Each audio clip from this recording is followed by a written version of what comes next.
Hello everyone, welcome to the exam time. तो यार आज हम लोग डिस्कस करने वाले हैं ऑर्गेनाइजेशन के बारे में। बेसिकली इसके अंदर हम ऑर्गेनाइजिंग की बात करेंगे, साथ ही साथ ऑर्गेनाइजेशन स्ट्रक्चर के बारे में इसके अंदर हम लोग बातें करेंगे। तो जो भी इस बच्चे हमारे चैनल पे नए हैं, चैनल को सब्सक्राइब कर ले, साथ ही साथ बेल आइकन को प्रेस कर दे। वीडियो में आगे बढ़ने से पहले बताना चाहूँगा अनअकैडमी के बारे में। अनअकैडमी जो कि इंडिया की लार्जेस्ट लर्निंग प्लेटफॉर्म है, वो आप लोगों के लिए एक अभी बहुत ही बेहतरीन ऑफर लेकर आई है, जहां पे आप 20% डिस्काउंट ग्रैब कर सकते हो। और ये ऑफर लिमिटेड है 14 मार्च से लेके 16 मार्च तक। तो ये बहुत ही बेहतरीन ऑफर आपके लिए लाया गया है। आप कोड इस्तेमाल करना बिल्कुल मत भूलना, जो कि है SS 2022। ये कोड आप जैसे ही इस्तेमाल करते हो, आपके कोर्सेज के प्राइस जो है वो डिक्रीज हो जाएंगे। चाहे आप किसी भी एग्ज़ाम के लिए प्रिपेयर कर रहे हो, चाहे वो मैं जैसा कि आपको बता रहा हूँ IIT JEE हो, NEET UG, IIT NEET, UPSC, CUCET commerce, BHU entrance, financial market, bank exam, railway exam, किसी भी पर्टिकुलर एग्जाम के लिए आप प्रिपेयर कर रहे हो अनअकैडमी पे, तो आप अभी 20% के मैक्सिमम डिस्काउंट्स यहाँ पे अवेल कर सकते हो। फॉर एग्जाम्पल, अगर आपके कोर्स की प्राइस 800 रुपये है, तो उसका 20% आपके यहाँ पे ऑफ हो जाएगी। लेकिन यहाँ पे कंडीशन ये है कि आपको कोड इस्तेमाल करना होगा, जो कि है SS2022। जैसे ही कोड आप ये इस्तेमाल करते हो, आपके कोर्सेज के प्राइस कम हो जाएंगे। अगर मैं बात करूँ वेरियस कोर्सेज की, तो यहाँ पे प्रोफेशनल कोर्सेज भी हैं। अगर आप फ्यूचर में परस्यू करने वाले हो, CA, CS, CMA, ठीक है, banking exams, IIT JEE, class 12th exams, जितने भी प्रकार के एग्जाम्स होते हैं, आप किसी भी कोर्स पे यहाँ पे 20% का डिस्काउंट अवेल कर सकते हो। सो एक बार मैं फिर से आपको बता देना चाहूँगा, unlock 20, save more for a few more days, prices will rise soon, get 20% off on all academy subscription, जो कि वैलिड कब से कब तक है, फ्रॉम 14 मार्च से लेकर 16 मार्च तक। आपको सिंपली कुछ नहीं करना है, डिस्क्रिप्शन में लिंक दिया गया है, उस लिंक पे जाइए, वहाँ पे आपको कोड इस्तेमाल करना है SS2022। जैसे ही आप ये कोड इस्तेमाल करते हो, आपके कोर्सेज के प्राइस डिक्रीज हो जाएंगे। सो फटाफट जाओ, परचेज करो कोर्स और एंजॉय करो अपने क्लासेस को। तो देखो यार, सबसे पहले हमें समझना होगा व्हाट इज ऑर्गेनाइजिंग। ऑर्गेनाइजिंग होता क्या है? आसान भाषा में बोलूँ तो किसी भी चीज़ों को सही जगह पे करना, ये हमने सुनता है ऑर्गेनाइज करना। ये हम ये बातें समझते आ रहे हैं, बचपन से समझते आ रहे हैं। यहाँ पे बात हो रही है, जो अलग अलग एम्प्लॉयज़ अलग अलग ऑर्गेनाइजेशंस में होती हैं। पर्टिकुलर ऑर्गेनाइजेशन की बात करें तो जो एम्प्लॉयज़ हमारे ऑर्गेनाइजेशन में होती हैं, उनके रोल को क्लियरली डिफाइन करना, उन्हें सही प्लेस पे डालना। ठीक है, ये किसके अंदर आएगा? ऑर्गेनाइजिंग के अंदर आएगा। अब स्टाफिंग सर क्या होता है? स्टाफिंग में तो डेजिग्नेशन फिल की जाती है, लेकिन जब बात आती है ऑर्गेनाइजिंग की, तो यहाँ पे रिलेशनशिप एस्टैब्लिश की जाती है। सर नहीं समझ आ रहा है, डेफिनेशन से समझते हैं। The organising function leads to the creation of organizational structure, which includes the designing of roles to be filled suitable skilled people and defining the interrelations between those roles, and ambiguity in performance of duties can be eliminated. Organising का aim होता है to enable people to work together for a common purpose. मतलब main मकसद यही होता है, जो common goal है हमारा, कॉमन पर्पस है, उसे सब मिल के अचीव करें। सॉरी फॉर डिस्टर्बेंस, बगल में कंस्ट्रक्शन चल रही है, जिसकी वजह से आपको नॉइज बेयर करना पड़ सकता है, तो काम चला लेना, थोड़ी बहुत मैनेज कर सकते हो इतना, ठीक है। तो ये रही बात हो गई ऑर्गेनाइजेशन की। लेकिन जब हम बात करते हैं ऑर्गेनाइजिंग की, तो इसके अंदर कुछ प्रोसेस हमें समझने होते हैं। जैसे कि सबसे फर्स्ट प्रोसेस आता है identification and division of work. हम यहाँ पे काम को आइडेंटिफाई करते हैं, फिर हम उन्हीं दिए गए काम को डिवाइड करते हैं। The first step in the process of organising involves identifying and dividing the work in accordance with the predetermined plan. जो प्लान्स हमने रेडी किया, उस प्लान्स के अकॉर्डिंग हमने काम आइडेंटिफाई करने हैं, फिर उस आइडेंटिफाई किए गए काम को हमें डिवाइड करने हैं। सो ये रहा हमारा first process, identification and division of a work. Clear है?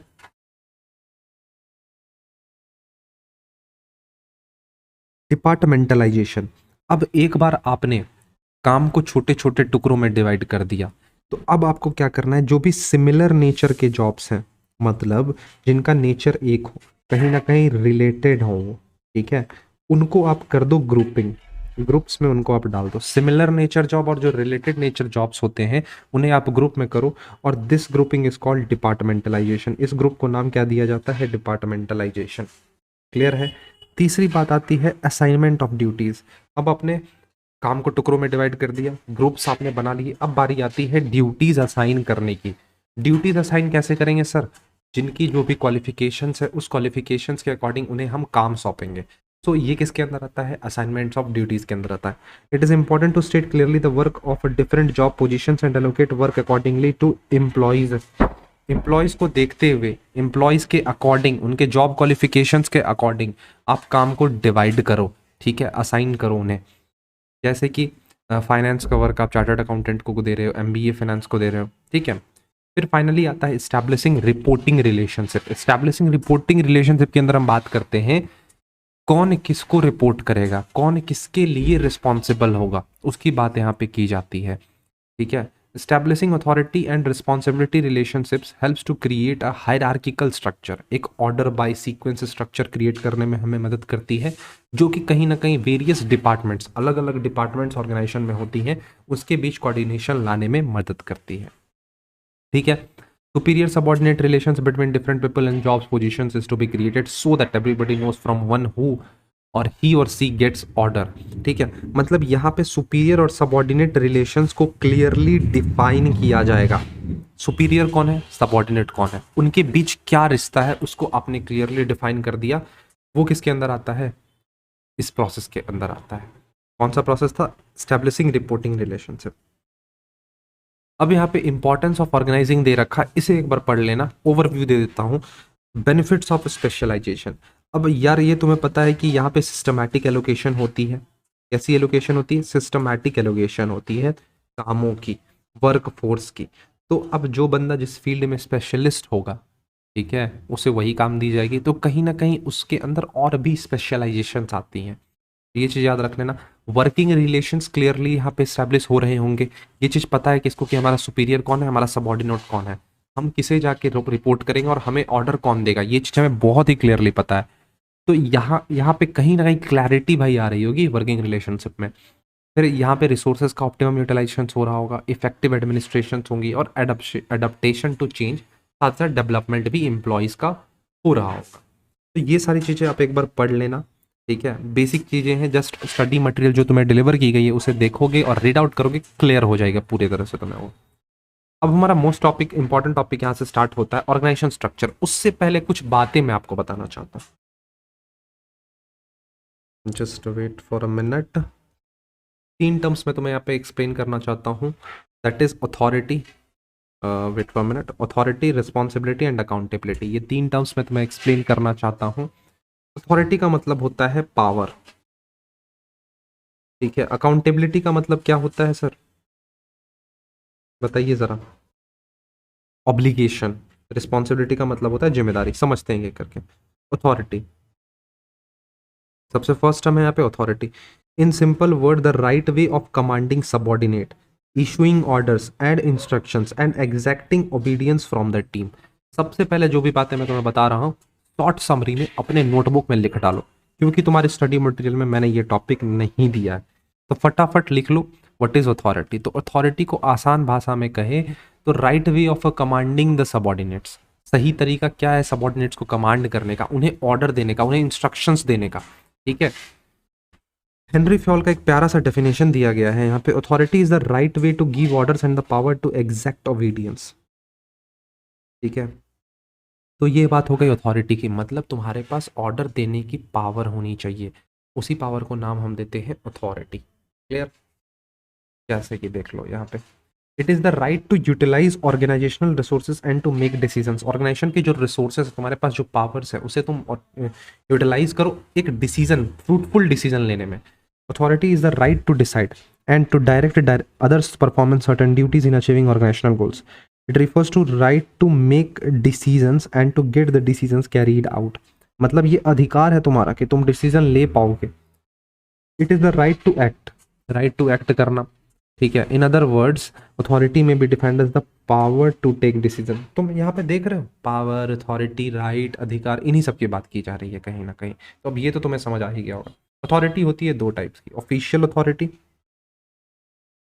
और दूसरी होती है पर्सनल अथॉरिटी। ऑफिशियल अथॉरिटी में क्या बात की गई है, authority which gives the manager power to command his subordinates, ठीक है, अपने सबऑर्डिनेट्स को कमांड कर पाए, वो पावर किसमें आएगी, ऑफिशियल अथॉरिटी में। पर्सनल अथॉरिटी क्या होती है, it indicates the ability by which a person influence the behaviour of other person in an organisation.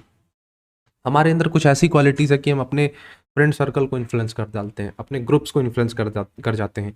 ये किसके अंदर आती है? पर्सनल अथॉरिटी के अंदर आती है। ये चार्ट तुम देख सकते हो, ये रहे मैनेजर भाई साहब। ये रिस्पॉन्सिबिलिटी अगर दे रहे हैं तो इन्हें अथॉरिटी भी देनी होगी। अगर कोई तुम्हें काम सौंपी गई है तो तुम्हें उसके लिए तुम्हें वो उतनी पावर भी तो देनी होगी भाई साहब, तभी तो आप उस काम को कर पाओगे। आपने रिस्पॉन्सिबिलिटी दे दी, आपने अथॉरिटी दी। अब ये बंदा, ये जो हमारे सबऑर्डिनेट भाई साहब हैं, ये हो जाएंगे अकाउंटेबल। इसके लिए अकाउंटेबल हो जाएंगे? मैनेजर भाई साहब के लिए अकाउंटेबल। क्लियर है? चलो अब देखो, अथॉरिटी का फीचर्स दे रखा है, इंपॉर्टेंट नहीं है, स्किप करो। पावर और अथॉरिटी के बीच डिफरेंस देख लेना, तुम्हारे लिए ये होमवर्क हो गया। होमवर्क, पावर और अथॉरिटी के बीच डिफरेंस तुम्हें करके आना है। चलो अब बात करते हैं रिस्पॉन्सिबिलिटी की। तो रिस्पॉन्सिबिलिटी का मतलब होता है obligation to do a particular task. ठीक है, समझते हैं। Responsibility, the most common description is the obligation on the manager to perform the task himself. The essence of responsibility is obligation. पूछा जा सकता है question, what is the essence of responsibility? तो answer होना चाहिए ऑब्लिगेशन। तुम्हारी जिम्मेवारी होनी, तुम्हें कोई काम दी गई तो तुम उसे कंप्लीट करोगे within the time frame. Responsibility is relative to the person also, it emanates from the subordinate और सुपीरियर रिलेशंस। तो पूछा जा सकता है कि रिस्पॉन्सिबिलिटी जो रिलेशंस होती है ये कहाँ से अराइज होती है? तो from superior and subordinate relations. इसे हम आगे पढ़ेंगे।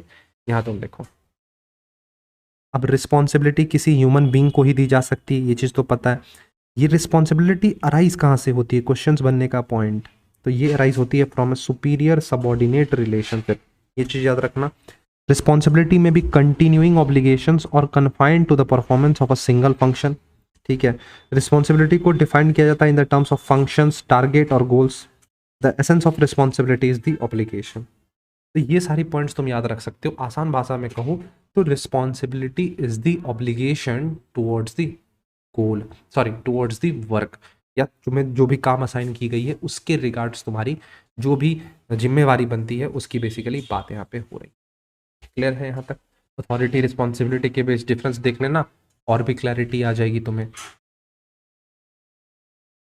अब यहाँ पे देखो, यूनिटी ऑफ कमांड और यूनिटी ऑफ डायरेक्शन एक अलग से मैंने यहाँ पे डिफरेंस ऐड कर रखा है, तो तुम चाहो तो इसे देख सकते हो, अदरवाइज तुम चाहो तो इसे स्किप भी कर सकते हो। वैसे यूनिटी ऑफ कमांड और यूनिटी ऑफ डायरेक्शन मैंने तुम्हारे साथ 14 प्रिंसिपल्स ऑफ मैनेजमेंट के अंदर डिस्कस किया था, तो इंपॉर्टेंट फिलहाल के लिए नहीं है क्योंकि मैंने ऑलरेडी तुम्हें ये चीज़ बता दी है। बात आती है अकाउंटेबिलिटी की। तो अकाउंटेबिलिटी में हम बात करते हैं आंसरेबिलिटी की।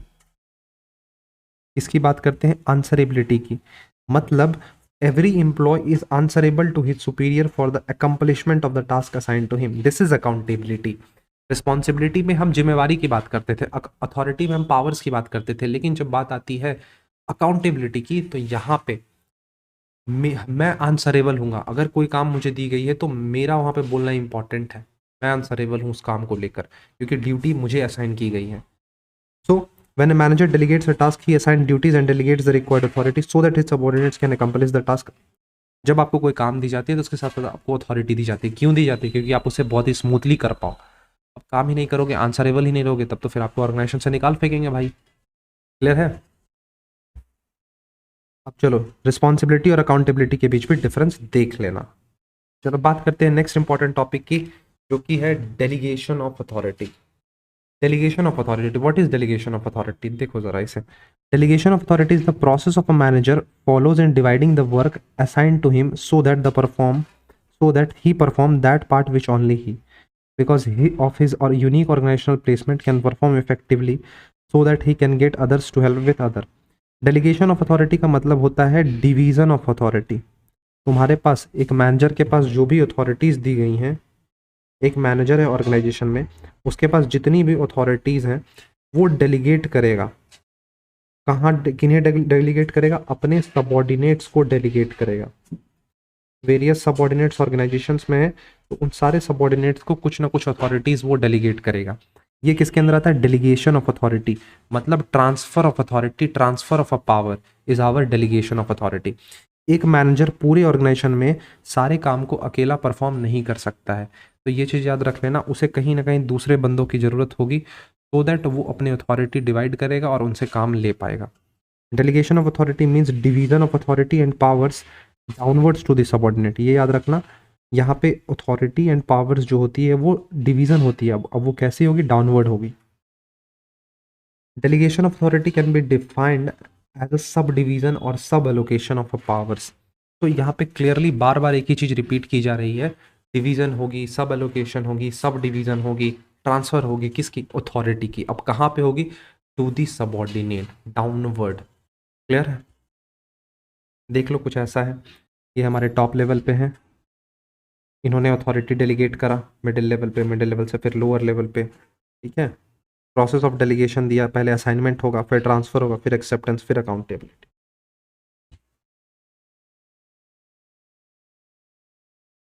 अब देखो फीचर्स दे रखा है यहाँ पे, इनका फीचर्स दिया हुआ है डेलीगेशन ऑफ अथॉरिटी का। तो यहाँ पे क्या बताया गया कि जो सुपीरियर होते हैं वो कुछ डिस्क्रिशन अपने सबऑर्डिनेट को अलाउ करते हैं। एक मैनेजर कंप्लीटली अपने अथॉरिटी को डेलीगेट नहीं कर सकता। अब यहाँ पे जब अथॉरिटी डेलीगेट करने की बात हो रही है तो इसका ये मतलब नहीं कि सारे अथॉरिटीज़ तुम दे बैठो उन्हें, ऐसी चीज़ नहीं होनी चाहिए यहाँ पे, तो पढ़ लेना उसे। अब यहाँ पे डेलीगेशन ऑफ अथॉरिटी के 3 एलिमेंट्स होते हैं, रिस्पॉन्सिबिलिटी, अथॉरिटी एंड अकाउंटेबिलिटी। पूछा जा सकता है what are the elements of delegation of authority, तो तुम्हारा आंसर होना चाहिए रिस्पॉन्सिबिलिटी, अथॉरिटी एंड अकाउंटेबिलिटी। ये तीनों चीज़ें मैंने तुम्हारे साथ बहुत ही अच्छे तरीके से पिछले स्लाइड में डिस्कस किया है। सो बढ़ते हैं आगे।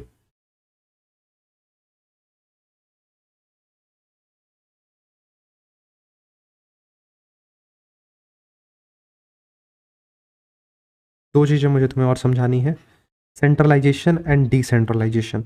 वैसे मैंने तुम्हें समझा दिया है प्रिंसिपल्स ऑफ मैनेजमेंट में, लेकिन फिर भी देखो, सेंट्रलाइजेशन का मतलब होता है जो भी पावर्स होती हैं एक मैनेजर के पास वो अपने पास रखता है। मतलब टॉप लेवल के पास जो अथॉरिटी है, पावर्स है, वो अपने पास रखा हुआ है स्टोर करके उसने। Centralisation of powers to make decisions at the higher level, hence employees can't act independently.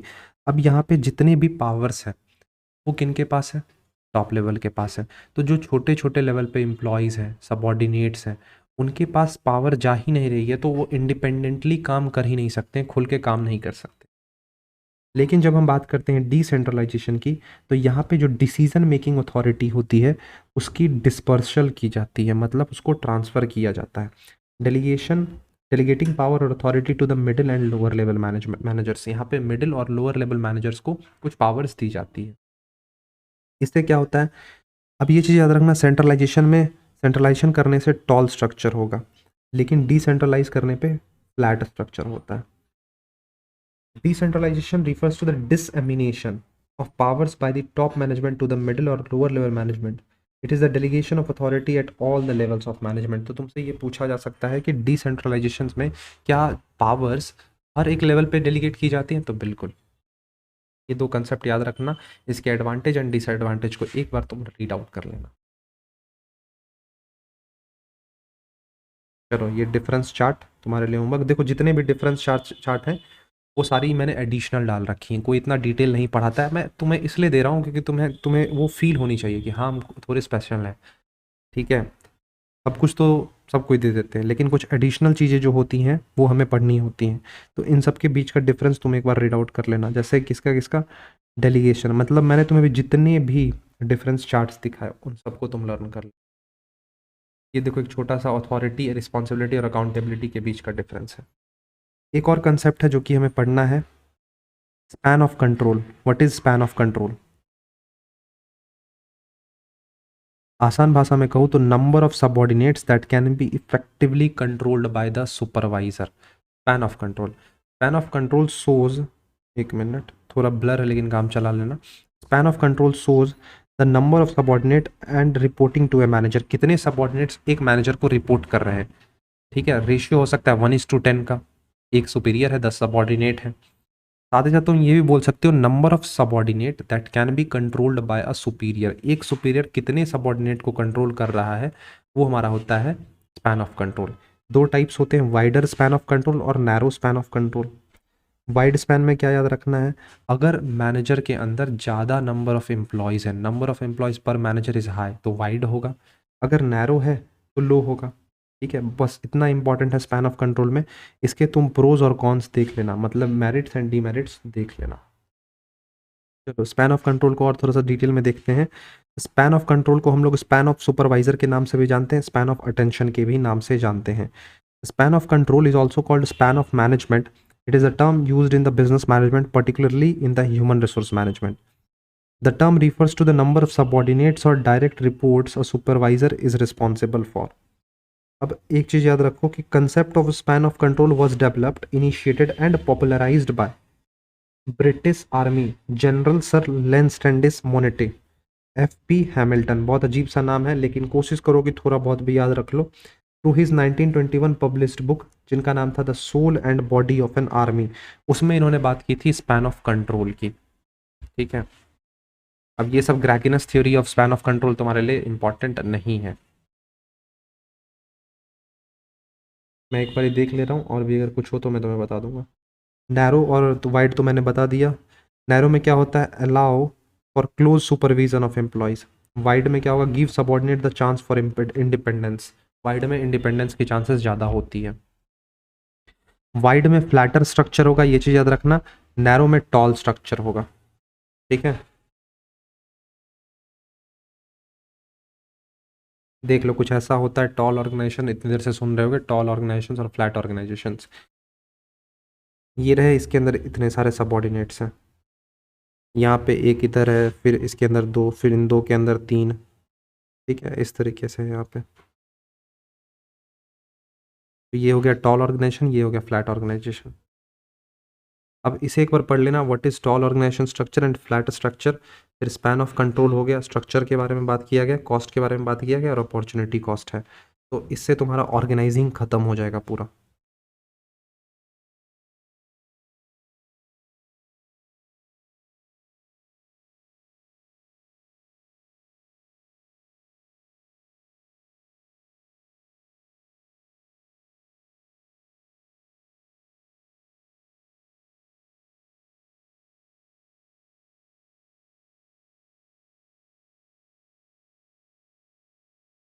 तो इस वीडियो को यहीं एंड करेंगे। नेक्स्ट वीडियो में ऑर्गेनाइजेशन स्ट्रक्चर स्टार्ट करेंगे जिसके अंदर formal, informal, line, line and staff, इन सब के बारे में हम बात करेंगे।